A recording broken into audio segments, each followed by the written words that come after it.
we're good to go. The problem is when you go back. When I go back, that's very hard to adjust. I struggled so much last week. Like I'm starting Ramadan, and it's just so not good. But anyway, I'll save it for my therapy session.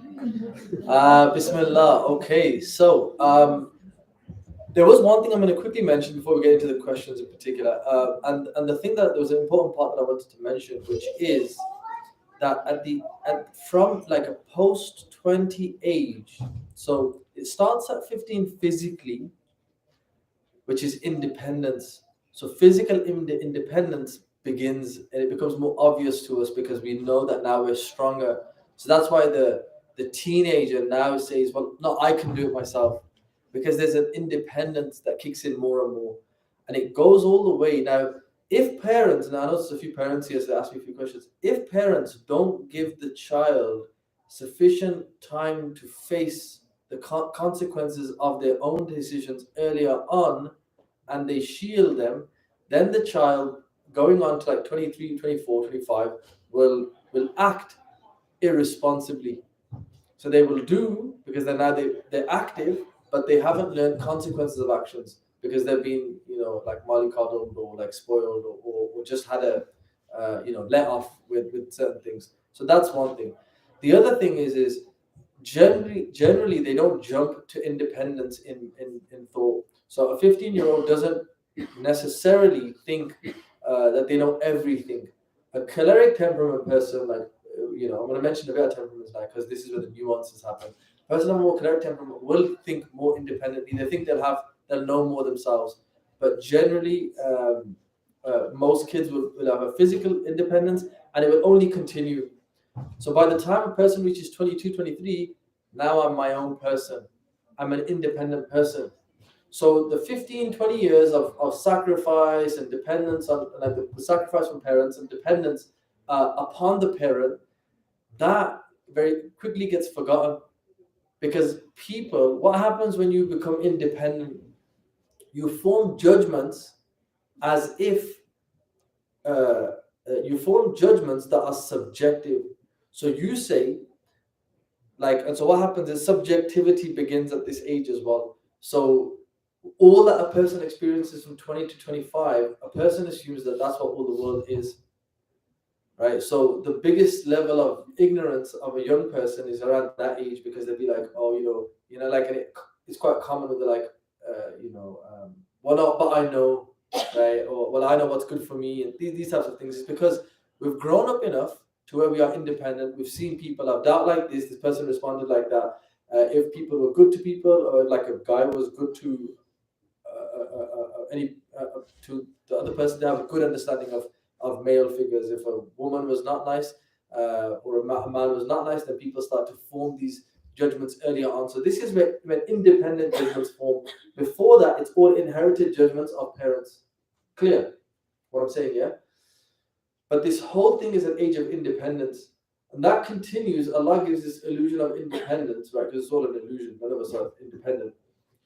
And Shaitan loves you being independent.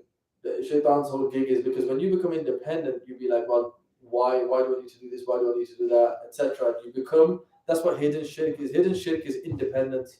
When you think that you can do, that you associate power to creation more than to Allah. Ultimately, it's to the secret of good Aqidah, which everybody should study here, is in every moment you see that this thing has an inherent ability sent by God in all moments, right? And that's how you can navigate a world of activity and never think that. Because what happens is if one girl breaks my heart, second girl breaks my heart, third girl breaks my heart, then I just think girls are attributed to break my heart, for example. Right, and this is common. A boy could be like, if one guy bullies me, second guy bullies me, third guy bullies me, then all people bully. This is poor reasoning. This is basic, like 101 logic is poor reasoning. When you have Aqidah, you know that Allah was behind this, and Allah was beyond that, and Allah was behind that. When you have Allah in the picture, you see lessons and lessons and lessons, and you learn, and you most likely it's not made to think. If you don't have Allah in the picture, then everything just happened, and it's all like, oh, what's the point? And then people don't derive lessons. But the main thing I'm trying to mention here is this independence that forms. This independence is the reason why people start to ditch other people. and people start to have an independent kind of lifestyle, independent this, independent approach, independent everything, and this self-centeredness happens. When you remember your dependence, and that's why when you get close to God and you remember dependence, people become more better with other human beings, because there's no independence with that. It's to acknowledge that we are dependent beings. And a lot of modern crisis that I see in a lot of young people, Muslims and non-Muslims, is because there's the illusion that you can sort all your stuff out yourself, and you can't.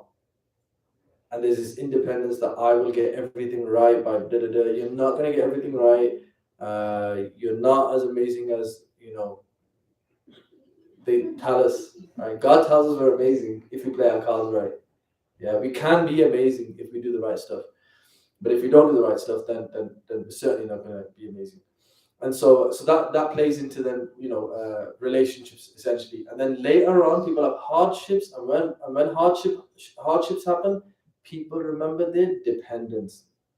And when people become dependent, people become nicer to other human beings, and all of a sudden relationships become good again. So that's the core thing here: is the more you start to develop an independent mindset, listening to a few songs about this independence and whatever else, then people start to like develop this. But you don't want to start to that doesn't become healthy in the long term. Ego, however, there is a form of healthy ego, and many, like not many, but some more recent Muslim scholars, I'm talking like people like Iqbal, spoke about healthy ego. So that's a good thing. But that's another tangent I'm trying to not get into. But anyway, I just wanted to mention that keep tabs on your independence levels. And whenever you start to think that you're independent, that's when you turn around and say, who do you think you're talking to? And the worst thing is when the young person says it to their parent, because they think that they are now independent, and they forget that the same person that taught them how to speak, they use that tongue sharply with that person. It's incredible. Why? Because this independence kicks in. If you remember your dependence towards that person, you remember sacrifice, then you will naturally empathize and be more better with them, and then you automatically develop those relationships. So the answers to all this that we're speaking about are predicated in dependence, taqwa, and that's the kind of lesson that we're trying to instill here, rather than like do this by this age and do that by that age, or be like this with this person. But I'm sure there's going to be some questions in regards to that now. So one question that was asked to me was like, I find that like with my mom, for example, like I be a lot, but I be too much, right? So I'm doing too much. How, like, is there a level of, well, what's the cutoff point, right? So what's the cutoff point of doing too much? And ultimately, the way you work out those kind of cutoff points, there's two things here. First is understand like actual burnout. Understand when you're unable to do. Most people, I mentioned this last time I was here, I'm sure I did. Most people don't know when they are unable to do. Some people who are drawn to doing for others, when they cannot do, they feel bad about that. And that's okay to feel bad a little bit, because it's a natural phenomenon.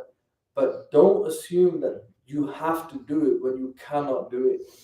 And what does that come down to? In the moment, you need to make that judgment. There's nobody else can make the judgment, because nobody else knows the situation. I personally have I take a Quranic verse in that moment, and it does stretch my own ability of myself. If I was to make, and I'm going to share this with you guys. So what did I just say? In your given situations, you're the best person to make that judgment. If it's too much for you, it probably is too much. And what I'm trying to say is learn the moment of ajaz. Learn when you're actually incapacitated. You're ajaz, you can't do. When you cannot do, don't put it on you that you can do. Number one, that makes sense. Don't put it on yourself when you can't do. The second thing is you have a better judgment than most people. So don't arrogate other people's judgment necessarily over your own. Got that? The third thing is put God's judgment above your own. And those who are linked to God, which is generally good teachers, good parents, etc., they have a great insight to offer. And that mostly happens, and the insight by God, and I know this is going to push it a little bit, but what I find is when Allah says, La yukallifullahu nafsan illa wus'aha, that God doesn't put upon a person more than they can bear. The translation we say is that they can bear, right? That they can handle. The actual translation is لا يكلف الله نفسا إلا وسعها. What is within its capacity. God does not put upon a person more than what is within their capacity. So that's like in the moment when I say, I can't do this, and I read that verse and I realize, well, Allah's put me here, and Allah's saying that Allah doesn't put anything more than what is in my capacity. My judgment is, I can't do it. God is saying, it's within your capacity. You haven't actualized that yet. And that moment will actualize it. But if I check out, so imagine I stay till 9:06, 9:07, and I think 9:08, I gotta go. But Allah's not put you in a situation where you what you can't handle in your capacity. But your capacity is like what? Is like wide. So this is what Iqbal talks about. Widen your capacity, widen yourself as a being. And that's a whole other phenomenon, because that's when you don't call the judgments of your momentary experiences. You let God call the judgment and you trust God in that process. Now, somebody will say, Muhammad Isaaq, well, I did that and I had like a bad situation and look, my life's turned that bad. I always say to them, we don't measure life by now. If you say your life is crap, I will say your judgment is based on now. We never measure life by now. I'm going to push this conversation one little area. Modernity and modernism is all modo, the original word for modernity is modo, is all about the here and now. By the here and now, if you take a modernist approach, which is modernism, I'm not against modernity necessarily, modernism is all about here and now. So I please myself here and now, and if I don't want to do it, I don't want to do it. And if it looks crap in this moment, then it is crap. The Muslim believer perspective is not like that. The believer literally is like, I tried. If it's crap right now, doesn't matter, because I have a next life. And if you don't like that, yeah, and because people are like, I don't want to live good in the next life, I want to live good here. This is the actual narrative. Then you're living for another life, and be honest with yourself. Okay? The honor of the next life doesn't mean everything's going to be roses here. So sacrificing your time, sacrificing your even aspects of your life is, by that frame, is the higher road. If you can't take the higher road, then don't take it. But my point is, don't demonize the higher road by your current feelings and say that's the lower road. That's what happens in today's time. People, when they can't handle stuff, the narrative is sacrificing your life for others is a people pleaser, and girl, you don't deserve to, blah blah blah. Like, and what about all your mums who literally brought about your existence? They live like that, and guess what? Because they did that, you exist. And I'm not saying allow injustices to happen. So how do we then, with all that I'm saying, I'm talking in the ethos of it. Okay, I'm talking about the ethos of it. As for the fine details, it's fake. You have to know what is your actual responsibility to your parents. For example, one man came to the Prophet, he said, I clean my mom. She's old now and I clean her. Have I repaid her back? Prophet said, no. So measure that. Measure that. So, so my point is, if you can't do it, don't do it. But don't demonize, and don't let narratives demonize the higher road. Got that? Because tomorrow, when you're feeling stronger, you might want to take the high road. But if you let the narrative that the high road is the bad road, that it's not the high road anymore, and it becomes the lower road. And when you start to flip what's the better thing to do, then it becomes problematic. Am I making sense? Yeah, I hope I'm not like losing people with this. Like, I know some of you are like, I saw your faces there. Basically, if you're in a moment and you have to do something and you're struggling, so I have to look after my mom now, but I don't want to look after her because I want to go out with my mates, and I've already delayed myself by a whole hour, then the false narrative is to say it's better for me to now leave. No. The actual narrative is, I cannot stay longer. but it would have been better if I stayed longer. That's the point. All right. And then the other thing was, don't let other people's narratives, like, once you make a judgment call, and stick with it. But don't second guess your situation, second guess your decision. Do it for Allah's sake. That's the only thing in life you will never regret. Right? That's the only thing to write down in today's session. All right. That's the only thing. If you do it for Allah's sake, you'll never regret it. If you do it for other than Allah's sake, you'll start to regret tons of stuff. So in any moment, just do some extra cleaning, go the extra mile. And by the way, with parents, Allah said ihsan. Guess why? Because you will have tons of moments that actually call for you to go above and beyond. Relationships like that, parents, children, they're not easy. They're not easy. But the idea in the Islamic tradition is, if you can do ihsan there, then you are a superstar. But it's all good me doing ihsan to you guys, right? But if I can't do ihsan there, what does that tell you? Does that mean I'm a good person? No. That's the real test of like how good you are in relationships. Right? So giving time for people, prioritizing. People spend all night, chatting to people, whatever, and they can't hold a conversation with their parents. What do and then you're gonna say, oh, but I look at the conclusion of it. I saw it on like one of those UK morning shows, and the guy was like, well, my mom's irrelevant. I was like, why? She doesn't have any followers. Like, it's an actual mindset to be in. The guy you can watch on YouTube, he goes, my mom's irrelevant because she has no followers. So she doesn't add anything to my life. Well, these are all sickness types of traits. And if you inherit them, that's what happens when you get married. You have a conversation for marriage and you say, what value do you bring to my life? What value do you bring to their life? You ever thought about that for a moment? And have you thought about the subtraction of value you bring to their life?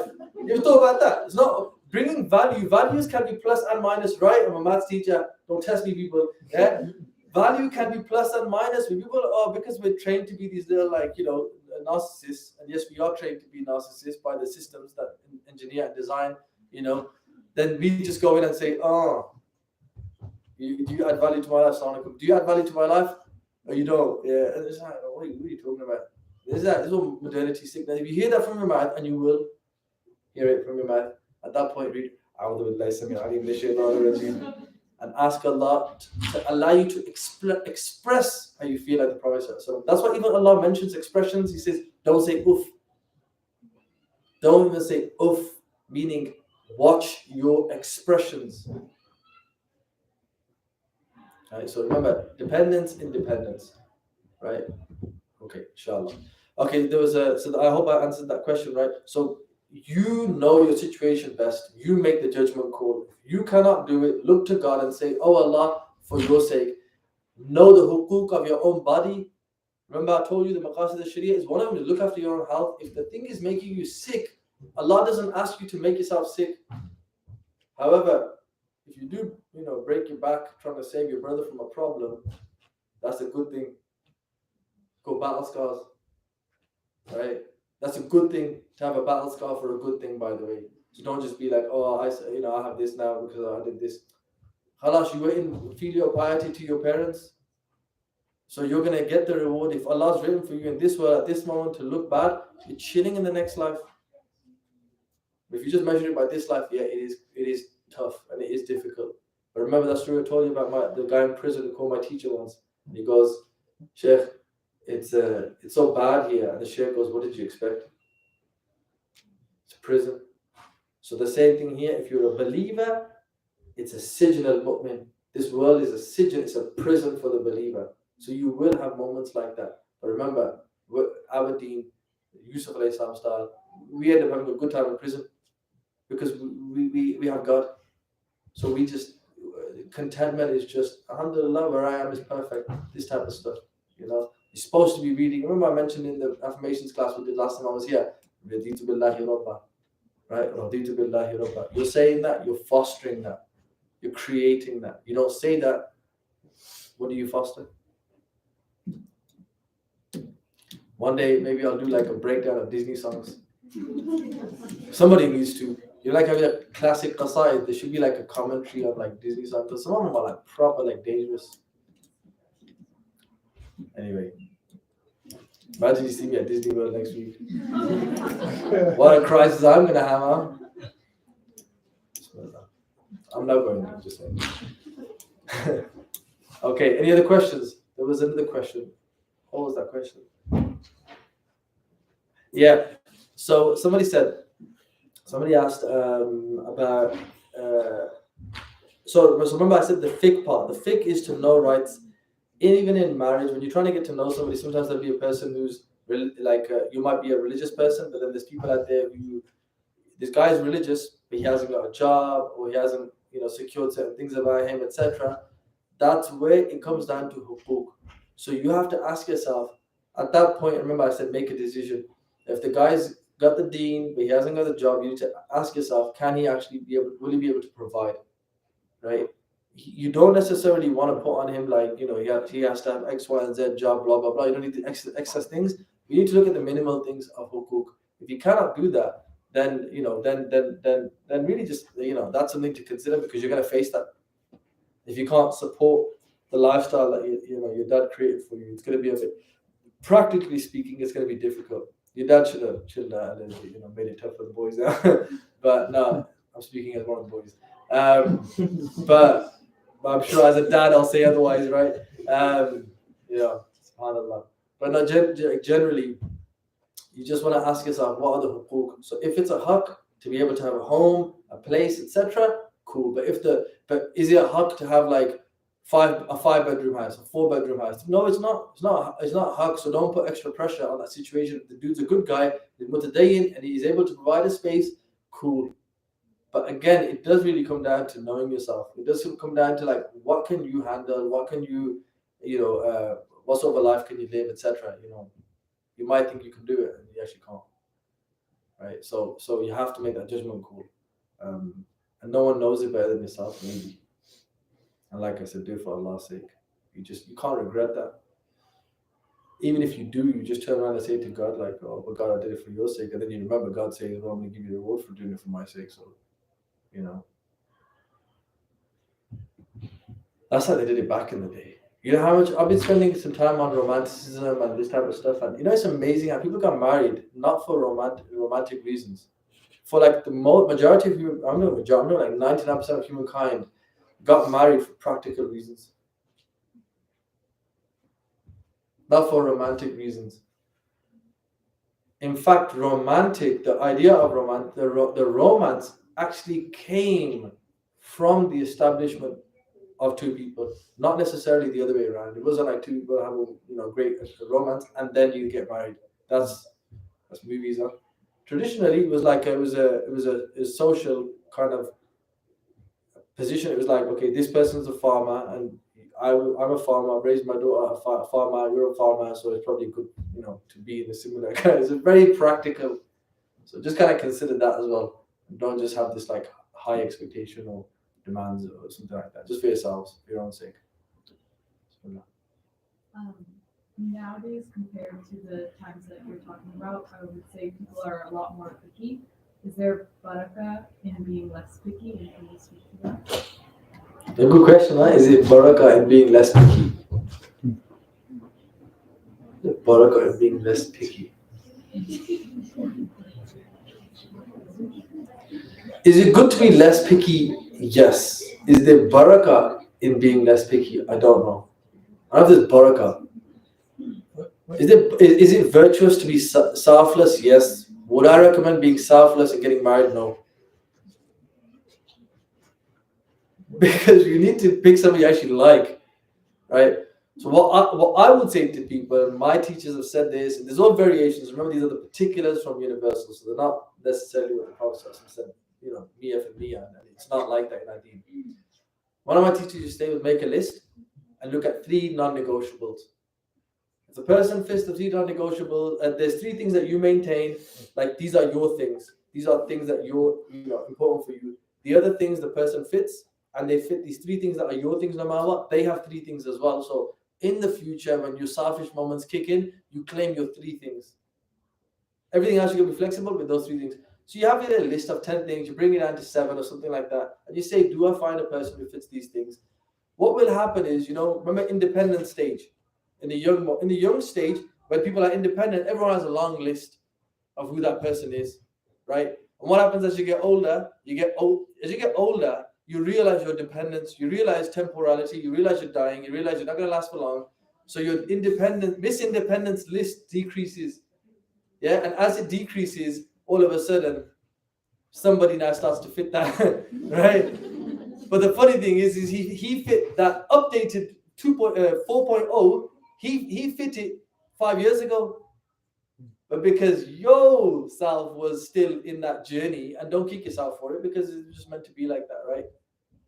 But if people are younger and they're like, wait, okay, so basically shorten the list, understand what's, but sometimes people just need to grow up on it.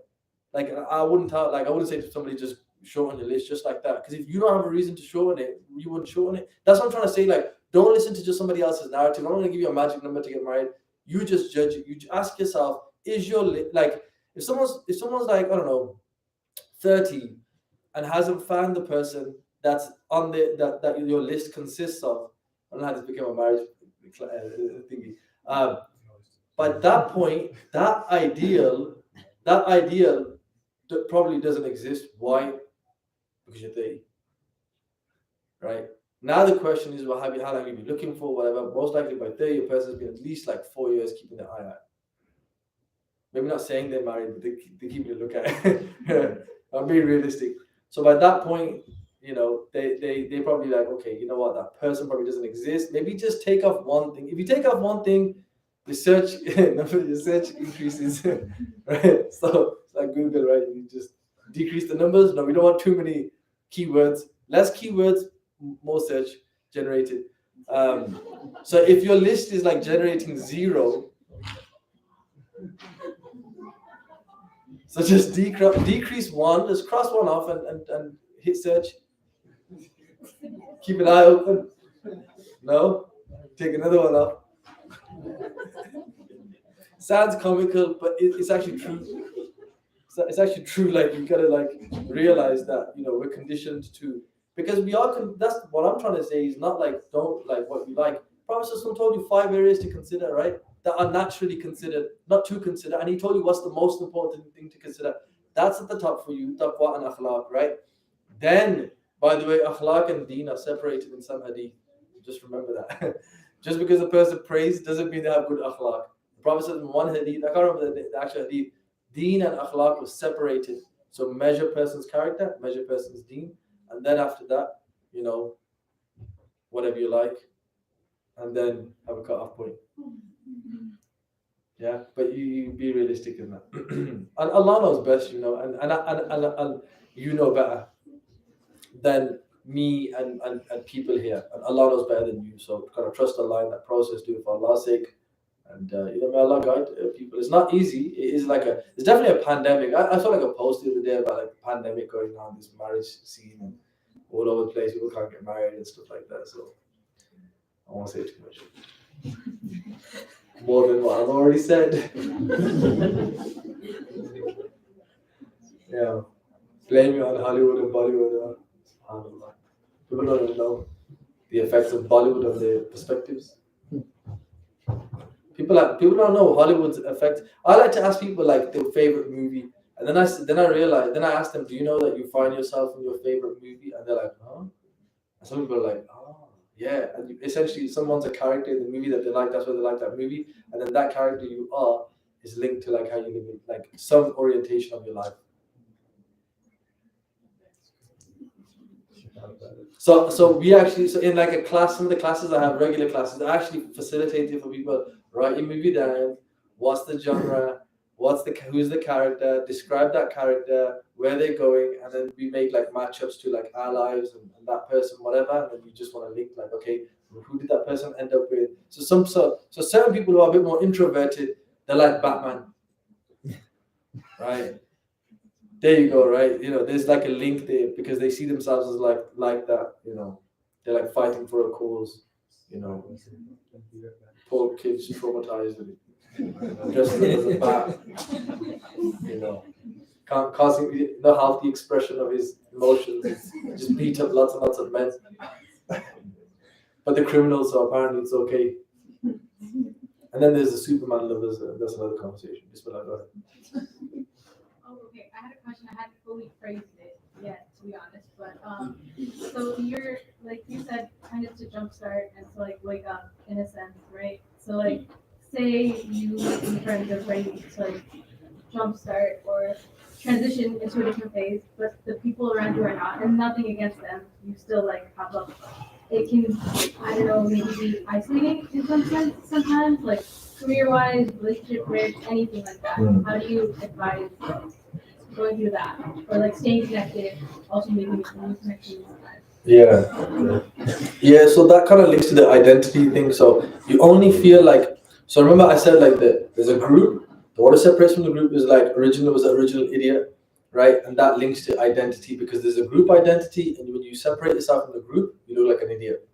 However, it doesn't necessarily relate to this observable group because you're also part of another group. So if you read your du'as, you wake up saying, that from the Ummah of the Prophet, so we're part of that group.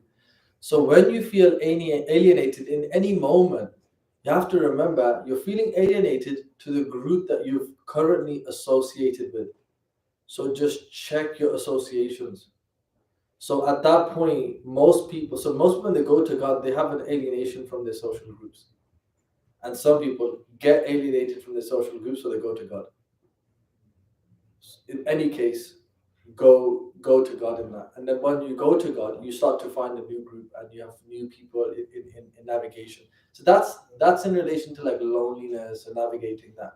And then everything else, and then God tells you like, when you get close to God, you hear God saying to you through the various different avenues, I have power over everything. When Allah said like this, Allah, أعلم أن الله على كل شيء قدير. Allah, we say Allah has power over everything, qudra, right? Power. But qadir is also related to taqdeer, which is when he writes destiny. So when we say he has power, it's actually linked to destiny. So one of the translations when we read like he has power over everything is basically he writes destinies. He writes destiny is like one of the biggest, most beautiful, realistic, cathartic coping reality mechanism. Because you're just like, yeah, well, it's not meant to be. That's it. It just wasn't meant to be. It's meant to be for them. It's not meant to be for me at this point. And then you change your search list and you hit search again. And if you go another month, I'm married or whatever, it's not meant to be. MashaAllah kana wa ma lam yasha' lam yakun. Remember that one? Move on. Yeah. But remember the lonely moment. The beauty of that is finding God in that moment. That's kind of why Allah's placed your road to be like that. So try to get with God without being thrown too lonely. Because otherwise, if you don't get to God when you're social, it'll make you lonely. Because he made you for him, he didn't make you for them. You know what I mean? That's what parents end up happening like later on when the kids become more independent. And parents like, oh, it's like, well, they were just God's anyway. Inna lillahi wa inna ilayhi raji'un. You are from God, we go back to him. So nobody's anybody's really. That's why it's not worth your massive search list. Ask all the people who are married. Like, everyone puts this massive list. Like, it's kind of the same for everybody at the end. Like, when you get married, it's like, there's not going to be all those other things you wrote about. It's just going to be day to day, the person making you Cocoa Pops and stuff like that, or whatever.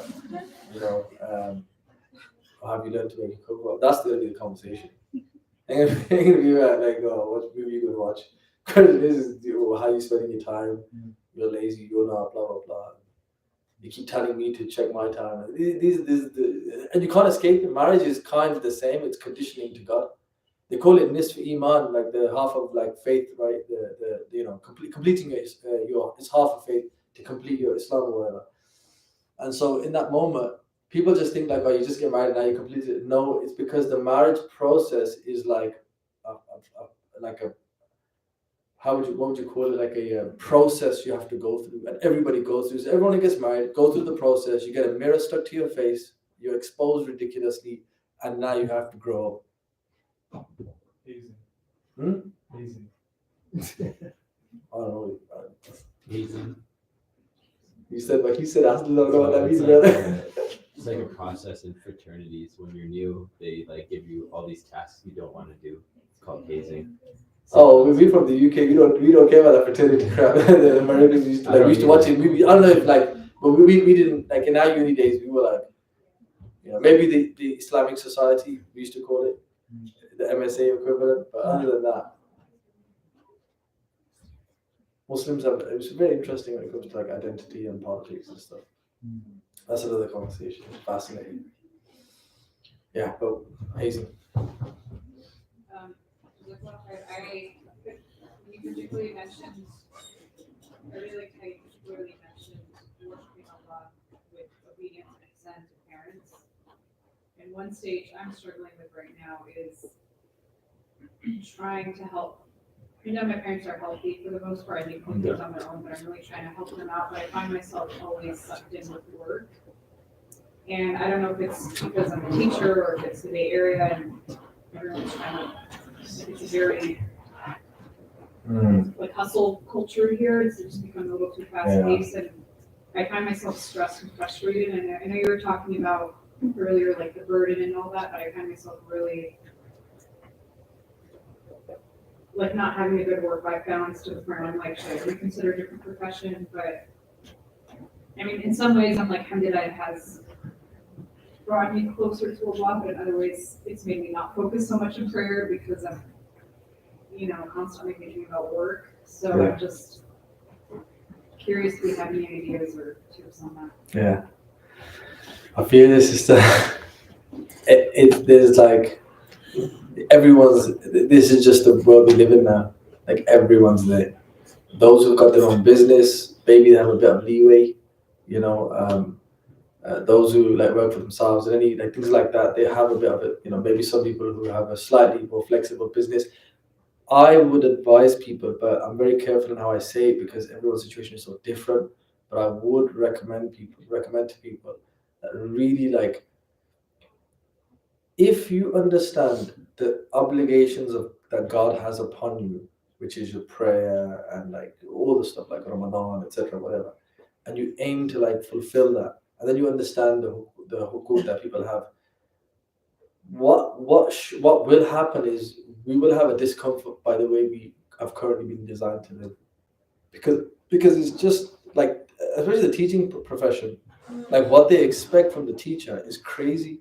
And I remember one day I sat there as a teacher, I looked around, I was a young teacher, I looked around and I was like, all of them were ill. Every teacher in the department was ill. And I was like, probability speaking, I don't know what's going on, I just know I'm going to be ill if I stay here. I was like, see, I'm not. Alhamdulillah, I was able to. But I just think that like, just try to, in your workplace, be excellent. The hack is, be excellent in what you do so you can force a system that allows you to have a bit more, if you can get yourself to 4 days a week, try to, but if you're excellent in what you do, you work, Muslims should be excellent, right? When you're excellent and you go to your workplace and then you become irreplaceable, then you can demand something like, 4 days. Ask like, what do I need to do to be able to do 4 days? Is that an option? I know people in the UK who did that. So I would look at things like that, or can I get an hour off early 3 times a week, something like that. Play around with it so you can expand, what you're able to do. And then I think if you were a guy, for example, I would say to you, like, work is good for you, but not to say for women it's not good for you. I didn't say that. Yeah, I said if a man asked, I'd say it's better for you to do that, like in more intense shifts. For women, I'd say I feel this sister, as I did.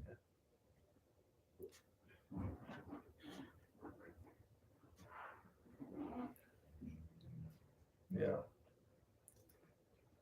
Sometimes I got a lot to say on that, but I just, that's it.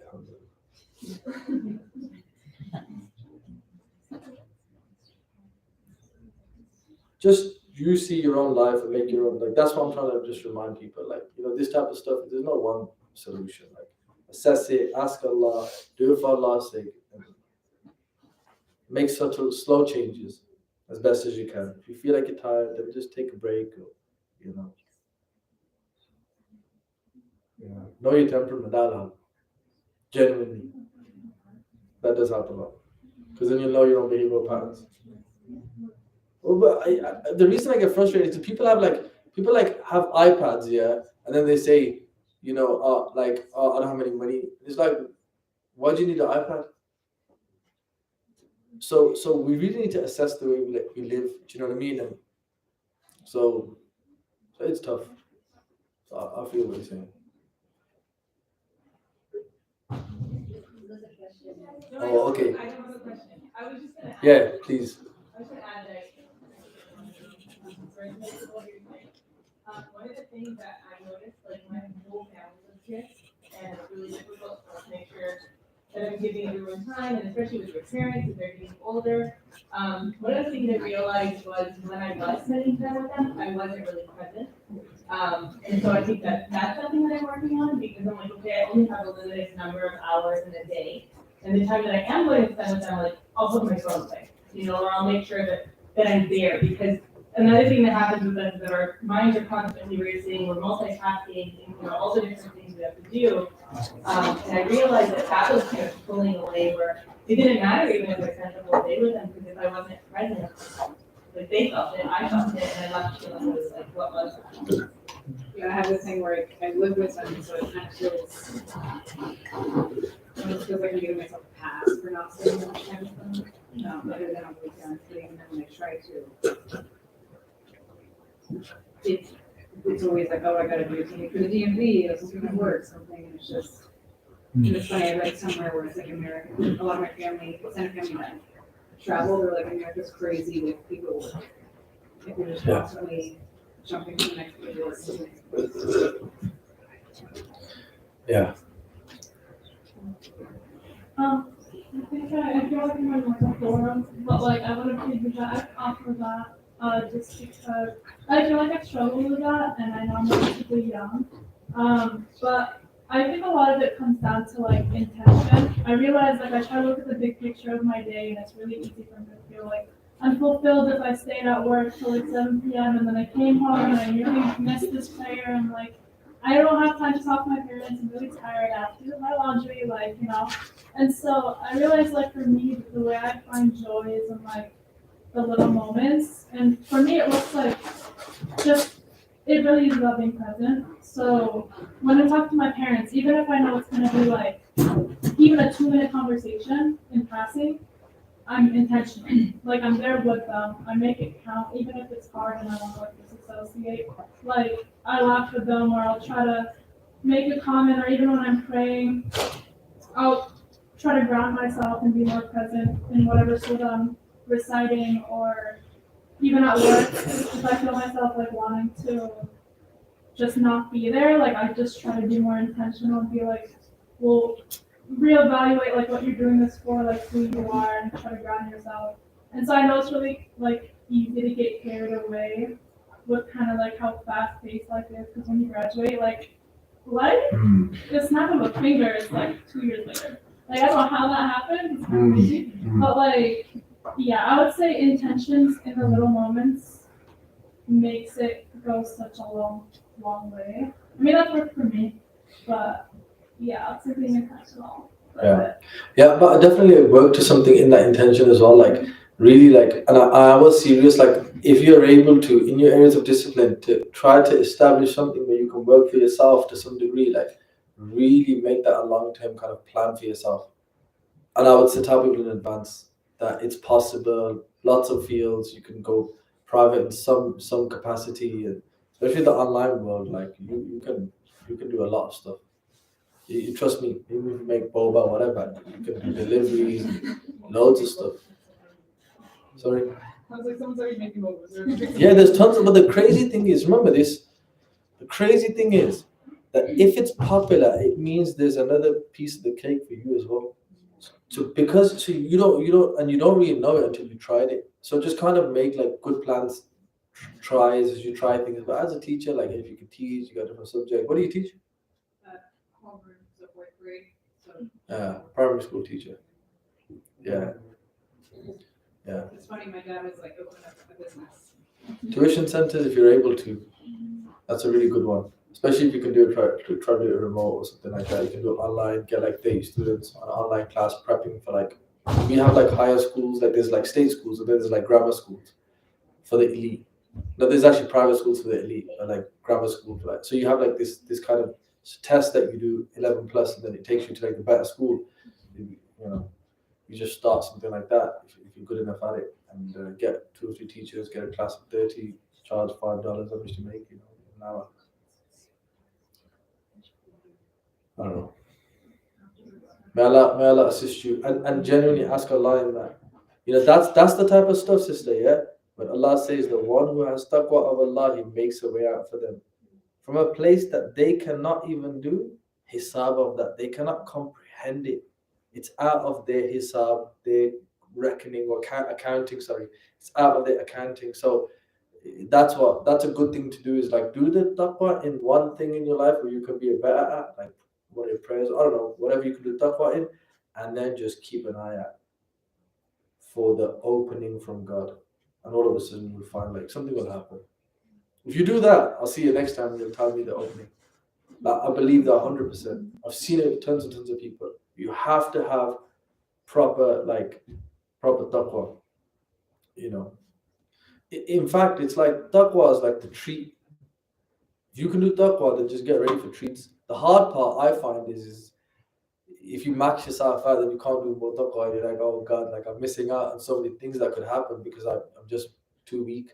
If I could only be stronger, I'd just get more blessings. You know. Hey, all right. Well, I think unless there's like a dying question or something. You had a question, brother? That's okay. What is the question? It's on a different tangent. So my question was circling back to what you said about zakat and how we should prioritize family need.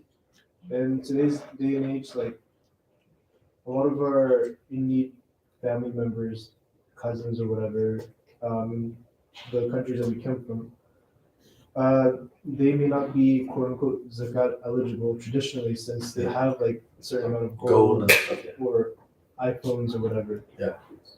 Do we still consider those relatives even then? But they're still your relatives, but you can't give them zakat now. Okay. Yeah. You can't give them zakat now. You can just give them like excess from zakat, for example, but it would not be considered zakat. That wouldn't be zakat, no. Yeah, that'd be like charity, but it would be like sadaqah or something, you know. If that, to be honest. Yeah, it'd be like a gift. You're giving a gift. Sure. Yeah. But with stuff like that, like, you know, look at like specific things that they actually need rather than giving money. They probably can buy another phone. So like look at like sometimes it's better to actually assess the situation and provide something that helps in the ecosystem in life. They might need a sink or something. I don't know. Okay, well, I think okay. Another tangent. So you said that there's like good ego. I'm really curious about that. Just because I've been like trying to like dissolve my ego and like, you know, cut up the negative talk, stuff like that. So how can I take advantage of good ego? So yeah, so it's gonna be a bit long. Like it's gonna be like at least 5 minutes. You guys okay with that? Or should we just wrap up? I'll look to the organizers. Yeah. Okay. I shall look to you guys, right? Like, we gotta go home. Quickly, I'll just mention it. Look, when modernity happened, and this idea of the self was introduced, right? So the self was always around the nafs, the ego, self-aggrandizing, prioritizing the self. This was always around humankind. When secularism happened and God was taken out of the picture, and morality was set morality was taken out of the picture, then you had individualism went through the roof because you have no regulator, you don't have no God. So traditional Islam was kill your ego, kill your nafs, right? All that stuff, and you're pathetic, and I'm a faqir, and all that type of stuff, right? Which is good stuff. That to get to God, you can't have an I, right? This was the original understanding. So modernity came, and modernity said, "You are special, you're amazing," and people bought it. And Muslim scholars had to respond. Some traditional scholars just said, "No, guys, you're pathetic, I'm pathetic, they're pathetic, we're all pathetic, yeah? Like, we're only something if we're linked with God." So this was a bit hard for some people to take, but some people follow like spiritual paths that tell them like, you know, get rid of everything, you do zuhud and all that type of stuff. Allama Iqbal, you know Allama Iqbal? So he's like a great scholar from Pakistan, okay? Mohammed Iqbal, he said that the self is actually the response to kind of like this hyper individualism that came from modernity. He said the self is not actually, he's like, how could it be pathetic? He said, yourself is the tool by which God has created to be known. So, how can you be something to disregard to that level? And his whole idea was his philosophy, like theosophy, was you make yourself great by being selfless. So he was introducing this concept that you actually fulfill what you are. So healthy ego, for example, healthy ego. Imagine an injustice happens, and I say, I look around like, is anybody else going to do something? And then if not, the fakir will do something about it, right? Like as in the fakir being me. So I can't help but, you know what, I'll do something about it. That's one way to look at it. The other way is the injustice happens, I get up straight away. Why? Because God has given me the ability to do stuff. He's given me legs, and I can probably punch that guy and take him down. Like that is coming from a healthy place. So the ego, by its nature, commonly associated with the nafs, isn't it? But the ego still relates to the self. The self also has the ruh. The body also through the aql and the qalb can make the nafs amara bisu to nafs al-mutma'inna. It can be the nafs that is inclined towards evil, and that same nafs actually can be the one that's constantly pleased with God. That's what we call a healthy ego. That is fostered through adorning yourself with virtues and getting rid of vice. And so you don't be like, oh, no, you be like, you actualize Khalifatullah. Allah's made us all His representatives. So you think we're going to be, you think any one of these people are in and of themselves pathetic? They can't be. Why? Because they're representatives of God. Here, you're a representative of God. You're a representative of God. You're a representative of God. So that's the healthy thing. I don't understand half of the Arabic words that you used. Like fakir. Oh, fakir is I mentioned at the start, the destitute one, the helpless one. So this idea that I'm helpless, so therefore I can't do something because I'm dependent on God. Well, God has given me the ability to do something. So it's a different perspective of taking action. So I can look at myself as, oh, I'm not worthy to do, but I'll do. Or I can say, God's placed me here and He has given me the ability to do, so therefore I'll do. Capacity. Yeah, like capacity, like literally the ability. So for example, if I was asked to speak here, part of my ego is like, who am I to speak to people? Right? Part of my response at that point was, who am I to help people? But then, as our teachers taught us, was if you've been given the knowledge and you've studied with your teachers and you've been asked, then Allah's placed you, who has studied, to be able to teach. How can you deny it? Which then allows you to then talk with energy. Otherwise, I'd start crying. And I'm kind of in between that place. And that's the place to be, right? Like I in this moment speaking here, I genuinely could have cried at any point because I know myself. You know what I mean? Yeah. Thank you. Yeah.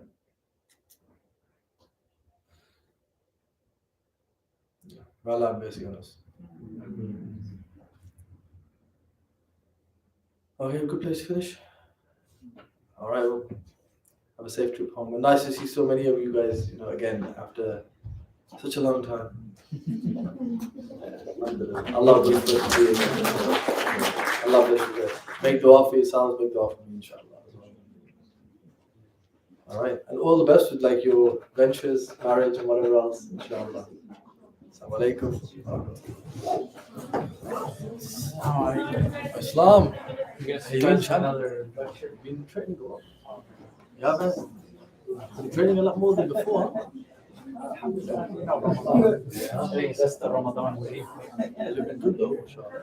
Jazakallah khair. But I used to be a long time for good reasons. Like when you work for so long, you ready? Thank you, Islam, brother. Take care. How you doing, brother? Nice to see you again. Yeah, for about